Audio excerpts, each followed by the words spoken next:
Hello बच्चों, आपके अपने यूट्यूब चैनल A3 अकेडमी में आनंद कुमार आपका स्वागत करता हूं।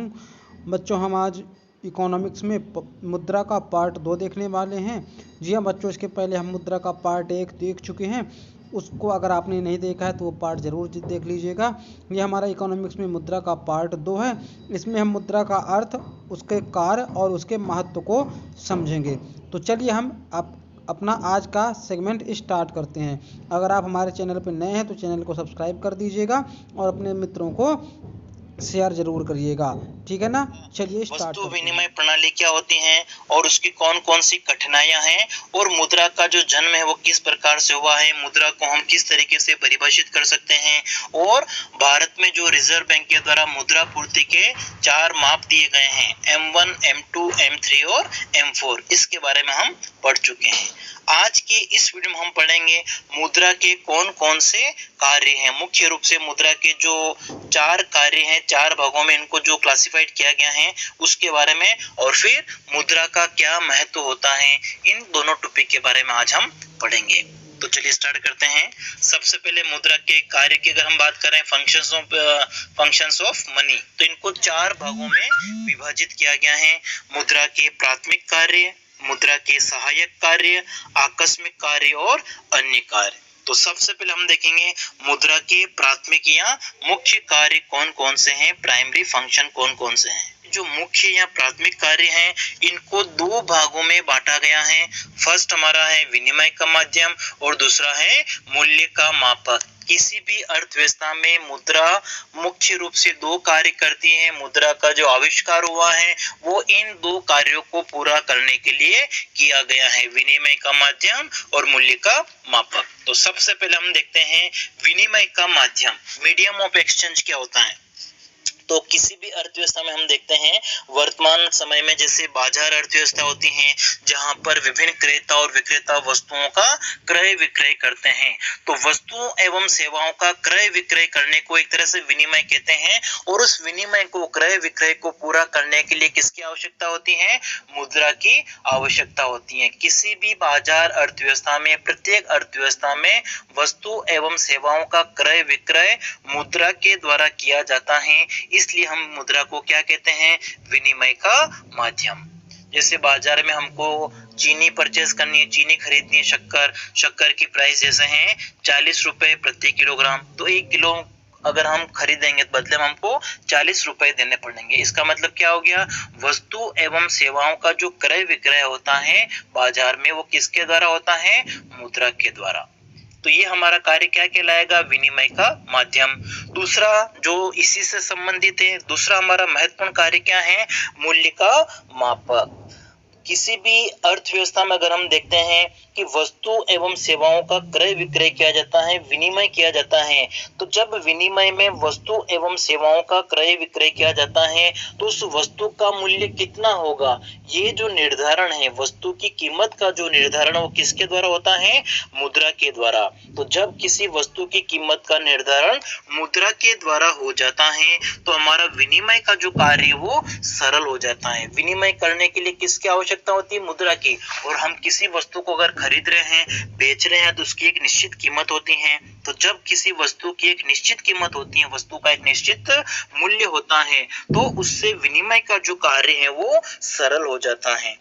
राष्ट्रीय की जैसे गणना अगर हम देखते हैं तो राष्ट्रीय की जो गणना है वो मौद्रिक मूल्य के आधार पर की जाती है। जितना भी उत्पादन होता है उसको उसके मौद्रिक मूल्य से, बाजार मूल्य से गुणा कर देते हैं। इसका मतलब राष्ट्रीय की गणना आय विधि से की जाए, चाहे वो व्यय विधि से की जाए, चाहे उत्पादन विधि से की जाए, तो जब हमें मुद्रा का मूल्य, वस्तुओं का मूल्य अगर ज्ञात होता है तो राष्ट्रीय की जो गणना है वो आसानी से हो जाती है। तो इसका मतलब मूल्य का जो मापक है वो किसके द्वारा होता है, मूल्य को हम किसके द्वारा माप सकते हैं, मुद्रा के द्वारा, मेजरमेंट ऑफ वैल्यू। तो ये दोनों जो कार्य हैं वो क्या कहलाएंगे, मुद्रा के प्राथमिक कार्य या मुख्य कार्य। अब देखिए इसके अलावा मुद्रा के कुछ सहायक कार्य होते हैं जिनको हम द्वितीयक कार्य भी कह सकते हैं या गौण कार्य भी कह सकते हैं, सेकेंडरी फंक्शन। जो प्राथमिक कार्य हैं, प्राथमिक कार्य तो एक तरह से क्या हो गए, जिनको पूरा करने के लिए मुद्रा का आविष्कार हुआ है, लेकिन जिनको पूरा करने के लिए मुद्रा का आविष्कार मतलब इनके लिए नहीं हुआ है, लेकिन ये मुद्रा के जो प्राथमिक कार्य हैं उनको थोड़ा सुविधाजनक बना देते हैं। तो वो कौन कौन से कार्य हैं? तो सबसे पहला इसमें हमारा है भावी भुगतान का आधार। यदि हम किसी प्रकार का कोई आर्थिक लेन देन कर रहे हैं, लेकिन उसका मतलब हमारी वर्तमान आवश्यकताओं को पूरा करने के लिए हम कोई लेन देन करना चाहते हैं, लेकिन उसका भुगतान हम कब करना चाहते हैं? आने वाले समय में, भविष्य में। तो भविष्य में उस वस्तु की कितनी कीमत चुकाई जाएगी, तो उसका जो निर्धारण है वो हम किसके द्वारा कर सकते हैं? मुद्रा के द्वारा। मतलब ये जो हमने वस्तु विनिमय अर्थव्यवस्था पढ़ी थी उसकी कमी है कि यदि हम वर्तमान में उपभोग करके भविष्य में अगर उसकी कीमत चुकाना चाहते तो कितनी चुकाएंगे, उसका निर्धारण करना कठिन था। लेकिन ये जो कठिन कार्य है वो मुद्रा के द्वारा सरल हो गया है। मतलब किसी वस्तु का अगर हम वर्तमान में प्रयोग करके भविष्य में हम कितना कीमत चुकाएंगे वो निर्धारण मुद्रा के द्वारा किया जा सकता है।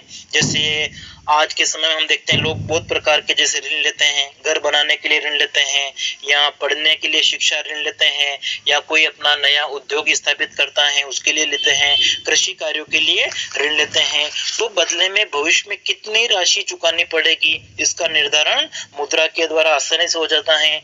या फिर हम जो शेयर परचेज करते हैं बाजार में, शेयर हैं, डिबेंचर हैं, ठीक है, ये अगर हम खरीदते हैं तो भविष्य में हमको मुद्रा कितनी चुकानी पड़ती हैं। तो ये सारा जो निर्धारण वो किसके द्वारा हो जाता है?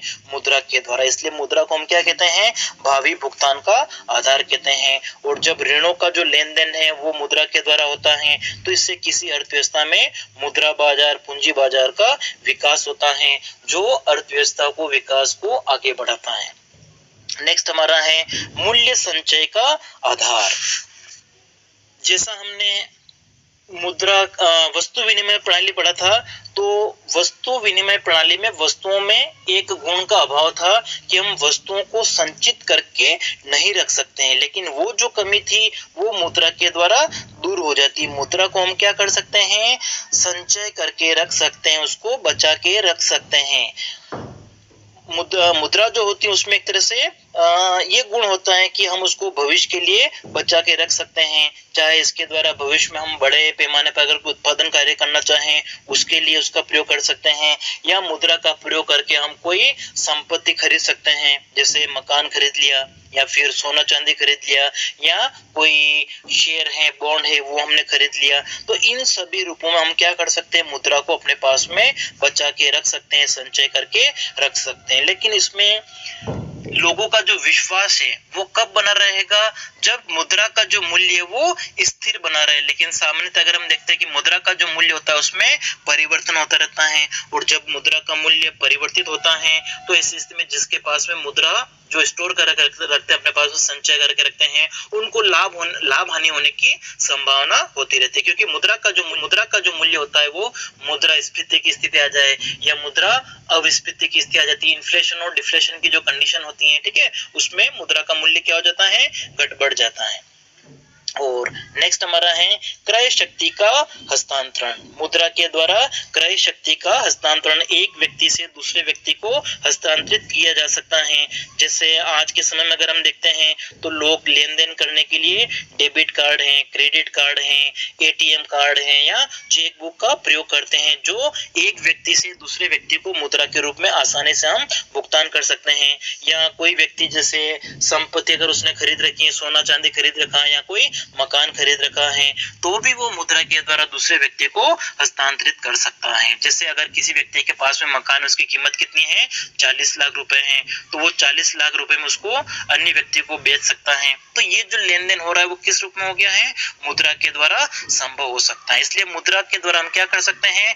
क्रय शक्ति का हस्तांतरण कर सकते हैं। ट्रांसफर ऑफ वैल्यू जो है वो संभव हो गया एक तरह से। फिर उसके बाद में हमारा है आकस्मिक कार्य। कुछ अर्थशास्त्री कहते हैं कि मुद्रा के कुछ ऐसे आकस्मिक कार्य भी होते हैं जो मुद्रा को और ज्यादा उपयोगी बना देते हैं। तो वो कौन कौन से कार्य हैं? तो सबसे पहला हमारा जो आकस्मिक कार्य वो है राष्ट्रीय आय का वितरण।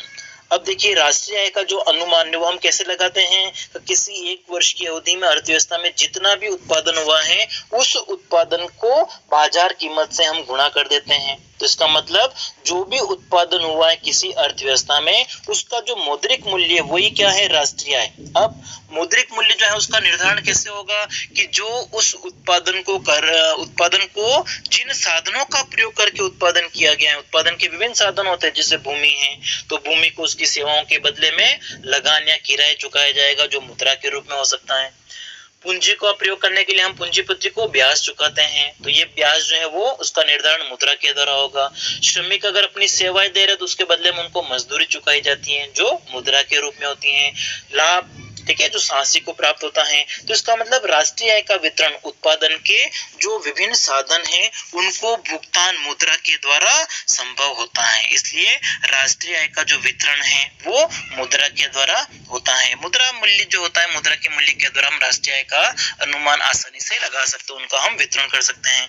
नेक्स्ट हमारा है साख का आधार, मतलब वर्तमान जो हमारी बाजार अर्थव्यवस्था है वो एक तरह से विभिन्न प्रकार के उसमें ऋण उपलब्ध कराए जाते हैं, चाहे वो उत्पादक कार्यों के लिए हो चाहे वो अनुत्पादक कार्यों के लिए। लेकिन ये जो ऋण उपलब्ध कराया जाता है वो किस रूप में होता है, मुद्रा के रूप में होता है। इसलिए हम क्या कहते हैं कि मुद्रा जो है वो साख का आधार है। चाहे घर बनाने के लिए हमने ऋण लिया है, चाहे हमने वाहन खरीदने के लिए ऋण लिया है, तो उस ऋण का जो आधार है वो क्या है, मुद्रा है।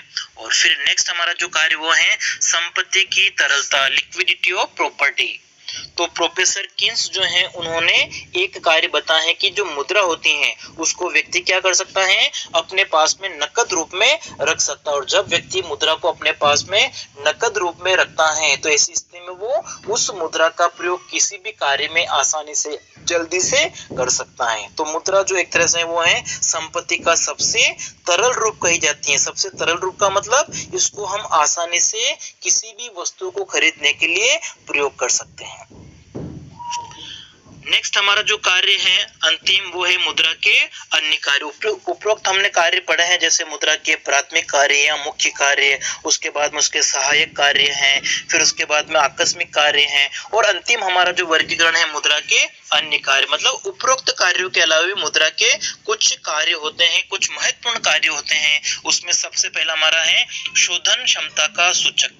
तो शोधन क्षमता का मतलब क्या हो गया, किसी व्यक्ति के भुगतान करने की क्षमता को बताता है। अगर किसी व्यक्ति के पास में मुद्रा की अधिक मात्रा होती है, ठीक है, कोई भी आर्थिक एजेंट हो सकता है। आर्थिक एजेंट का मतलब जो आर्थिक कार्यों को संपन्न करता है, जैसे कोई एक फर्म हो सकती है, एक उपभोक्ता हो सकता है। तो अगर किसी उपभोक्ता या उत्पादक के पास में मुद्रा की जितनी मात्रा ज्यादा होती है उतनी ही उसकी भुगतान करने की जो क्षमता है वो अधिक होती है, ठीक है। अगर कोई वस्तु अगर वो खरीदता है बाजार में, अगर किसी व्यक्ति के पास में मुद्रा की मात्रा ज्यादा है तो उसकी भुगतान करने की क्षमता एक तरह से क्या होती है, अधिक होती है। वो आसानी से उसका भुगतान कर लेता है। अगर किसी व्यक्ति के पास में मुद्रा की मात्रा कम है, अगर वो गरीब है, तो ऐसी स्थिति में वो उसकी भुगतान करने की जो क्षमता है वो एक तरह से क्या होती है, कम होती है। तो मुद्रा के द्वारा हम मालूम कर सकते हैं कि अर्थव्यवस्था में किसी भी व्यक्ति, चाहे वो उपभोक्ता है, उत्पादक है, उसकी भुगतान करने की क्षमता कितनी है। और अंतिम कार्य हमारा है इच्छा की वाहक। मुद्रा के द्वारा हम क्या कर सकते हैं, व्यक्ति क्या कर सकता है, आर्थिक जीवन में कोई भी अपना निर्णय ले सकता है। कोई भी वो आर्थिक निर्णय ले सकता है, उसकी कोई भी आवश्यकता है, कोई भी इच्छा है, तो व्यक्ति अपनी इच्छा को, अपनी आवश्यकता को मुद्रा के द्वारा आसानी से पूरा कर सकता है। जैसे उपभोक्ता अपनी आवश्यकता को संतुष्ट करने के लिए जिस वस्तु की अगर कीमत ज्यादा है लेकिन उपयोगिता अगर उसको ज्यादा मिल रही है तो उसके लिए वो कीमत चुका देता है। तो अपनी आवश्यकताओं को पूरा करने के लिए व्यक्ति क्या होता है, जिस वस्तु से अपनी आवश्यकता की पूर्ति आसानी से हो जाती है, अधिकतम संतुष्टि मिलती है, उसके लिए वो अधिक कीमत देने के लिए भी तैयार हो जाता है। तो कहने का मतलब क्या हो गया कि व्यक्ति अपनी इच्छा को पूरा करने के लिए जब वस्तु का उपभोग करता है तो उसका वो भुगतान किस में करता है, मुद्रा के रूप में ही करता है। फिर हमारा जो नया टॉपिक वो है मुद्रा का महत्व। जैसे हमने मुद्रा के कार्य पढ़े हैं तो उन्हीं कार्यों का अध्ययन करके हम बता सकते हैं कि वर्तमान वर्तमान जो अर्थव्यवस्था है, किसी देश की अर्थव्यवस्था में मुद्रा का बहुत महत्व होता है। तो सबसे पहला जो हमारा महत्व वो है बाजार व्यवस्था की दूरी, बेसिस ऑफ मार्केट इकोनॉमी। आधुनिक बाजार व्यवस्था की अगर हम बात करते हैं, उपभोक्ता उत्पादक द्वारा विभिन्न जो आर्थिक निर्णय लिए जाते हैं, जो आर्थिक एजेंट भी हम कह सकते हैं, जैसे कोई व्यक्ति उपभोक्ता हो सकता है, कोई फर्म हो सकती है, मतलब उपभोक्ता उत्पादक, ठीक है, क्या करते हैं, ये उपभोग करते हैं, उत्पादन करते हैं, वस्तुओं का क्रय विक्रय करते हैं, विनिमय करते हैं, वितरण होता है, जो साधनों को उनकी सेवाओं के बदले में भुगतान किया जाता है। तो समस्त आर्थिक क्रियाएं जो होती हैं, यहाँ बाजार व्यवस्था का मतलब वस्तु एवं सेवाओं का, साधनों का जो क्रय विक्रय किया जा रहा है, वो क्रय विक्रय किसके माध्यम से पूरा होता है, मुद्रा के माध्यम से। तो वर्तमान समय में सभी जो आर्थिक कार्य हैं वो मुद्रा के द्वारा ही संपन्न होते हैं। इसलिए प्रोफेसर मार्शल ने जैसे कहा है कि मुद्रा एक तरह से क्या है, बाजार अर्थव्यवस्था की धुरी है, ठीक है। तो बाजार व्यवस्था की ये धुरी है। बाजार के जो समस्त कार्य क्रय विक्रय करने के लिए हम मुद्रा का प्रयोग करते हैं। फिर आर्थिक विकास का मापक, किसी देश का जो आर्थिक विकास है उसे हम मुद्रा के द्वारा आसानी से माप सकते हैं। जैसे राष्ट्रीय आय की जो गणना है वो मुद्रा के द्वारा ही होती है। अगर राष्ट्रीय आय ज्यादा है, इसका मतलब उस देश का जो विकास का स्तर है वो बढ़ रहा है। फिर हमारा है नेक्स्ट है निवेश का आधार। किसी भी अर्थव्यवस्था में उत्पादक गतिविधियों में जो पूंजीगत परिसंपत्तियां होती है उसको खरीदने के लिए मुद्रा का प्रयोग किया जाता है। लोगों की जो आय होती है उसका कुछ भाग वो क्या करते हैं, बचा के रखते हैं, बचत करते हैं, और उस बचत का जो प्रयोग है वो किसमें किया जाता है, निवेश में किया जाता है। मतलब बचतों को निवेश के रूप में परिवर्तित कर देते हैं। लोग क्या करते हैं, मुद्रा को अपने पास में संचय करते हैं, उसकी स्टोर करते हैं, मुद्रा को अपने पास में बचत के रूप में रखते हैं, और उस बचत का प्रयोग वो कहाँ पे करते हैं, निवेश के लिए करते हैं। इसलिए निवेश का जो आधार है वो मुद्रा है। नेक्स्ट हमारा है आर्थिक जीवन में स्वतंत्रता, कि जो उपभोक्ता हैं, उत्पादक हैं, इस मुद्रा का प्रयोग करके अपने आर्थिक जीवन में कोई भी आर्थिक निर्णय ले सकता है। मतलब उपभोक्ता अपनी संतुष्टि को अधिकतम करने के लिए उन वस्तुओं पर व्यय करेगा जिन पर उनको अधिकतम संतुष्टि मिलती है, जिनकी उनके लिए उपयोगिता है। इसी तरीके से उत्पादक अगर किसी वस्तु का उत्पादन कर रहा है तो उत्पादन करने के लिए मुद्रा जो वो खर्च करेगा वो ध्यान रखेगा कि उसके लिए लागत कम से कम आए और उसका जो लाभ है वो अधिकतम हो जाए। इसलिए हम कह सकते हैं कि उपभोक्ता और उत्पादक के आर्थिक जीवन में स्वतंत्रता है। मतलब वो कोई भी आर्थिक निर्णय अपनी इच्छा अनुसार ले सकता है और उसी के आधार पर वो मुद्रा का प्रयोग कर सकता है। नेक्स्ट हमारा है सामाजिक प्रतिष्ठा का आधार है, कि जो मुद्रा होती है वो किसी अर्थव्यवस्था में, मतलब लोग क्या करते हैं, मुद्रा को अपने पास में संचय करते हैं, इकट्ठा करते हैं, ठीक है, जो लोगों की आर्थिक प्रतिष्ठा का आधार बनती है। जिन व्यक्तियों के पास में मुद्रा ज्यादा होती है, आय का स्तर साथ साथ में ज्यादा होता है, उनकी समाज में प्रतिष्ठा ज्यादा होती है, और जिनकी आय का स्तर कम है, मुद्रा की मात्रा कम है, उनको सामाजिक प्रतिष्ठा कम मिलती है। तो किसी भी समाज में जो सामाजिक प्रतिष्ठा है, सोशल स्टेटस की जो हम बात कर रहे हैं, वो मुद्रा के द्वारा मापी जाती हैं। और अंतिम जो महत्व हमारा है श्रम विभाजन एवं विशिष्टीकरण, कि वर्तमान समय में उत्पादकों के द्वारा जो विभिन्न निर्णय लिए जाते हैं, तो किसी भी अर्थव्यवस्था में श्रम विभाजन और विशिष्टीकरण है, इसका प्रयोग करके अधिकतम उत्पादन की प्राप्ति के लिए मुद्रा का प्रयोग किया जाता है। श्रम विभाजन में क्या होता है कि किसी वस्तु का उत्पादन करने के लिए उसके अलग अलग भागों में विभाजित करके उसको अलग अलग, मतलब जो व्यक्ति जिस काम में निपुण है उसको वो कार्य दे दिया जाता है ताकि कम लागत में अधिकतम उत्पादन की प्राप्ति हो सके। तो श्रम विभाजन और जो विशिष्टीकरण अपनाया जाता है उत्पादकों के द्वारा, तो वो जो उसका आधार है वो एक तरह से क्या है, मुद्रा है। तो ये किसी भी अर्थव्यवस्था में मुद्रा का महत्व होता है। और अंतिम एक टॉपिक हमारी बुक में और दे रखा है विमुद्रीकरण, डिमोनेटाइजेशन। अब देखिए विमुद्रीकरण या डिमोनेटाइजेशन का मतलब क्या होता है कि जब किसी देश का जो मौद्रिक प्राधिकरण है या उस देश की जो सरकार है, जैसे भारत के संदर्भ में हम देखते हैं केंद्रीय बैंक जो है वो मौद्रिक प्राधिकरण होता है, जो हमारा रिजर्व बैंक है। तो जब किसी देश का जो केंद्रीय बैंक है या वहां का जो सरकार है, मौद्रिक जो प्राधिकरण जिसको हम कहते हैं मॉनेटरी अथॉरिटी, तो वहां पर जो मुद्रा चल रही होती है, जो मुद्रा चलन में होती है, अगर उस मुद्रा को वो अवैध घोषित कर देता है, गैर कानूनी घोषित कर देता है, तो इसको हम क्या कहते हैं, विमुद्रीकरण कहते हैं। किसी देश में जो मुद्रा चलन में होती है वो वहां के केंद्रीय बैंक या सरकार के द्वारा अगर गैर कानूनी घोषित कर दी जाए, गैर कानूनी रूप से या अवैधानिक घोषित कर दी जाती है, जिसका प्रयोग अब लेन देन के लिए नहीं हो सकता है, तो उसको क्या कहा जाता है, विमुद्रीकरण। और कोई भी देश ऐसा क्यों करता है, उस देश में अगर अवैधानिक तरीके से अगर लोगों ने गैर कानूनी तरीके से अगर आय अर्जित कर रखी है, उसको नष्ट करने के लिए, या किसी देश की मुद्रा में अगर जो नकली मुद्रा होती है उसका चलन अगर बढ़ जाता है, तो उस नकली मुद्रा को समाप्त करने के लिए कोई देश क्या करता है, विमुद्रीकरण की नीति को अपनाता है।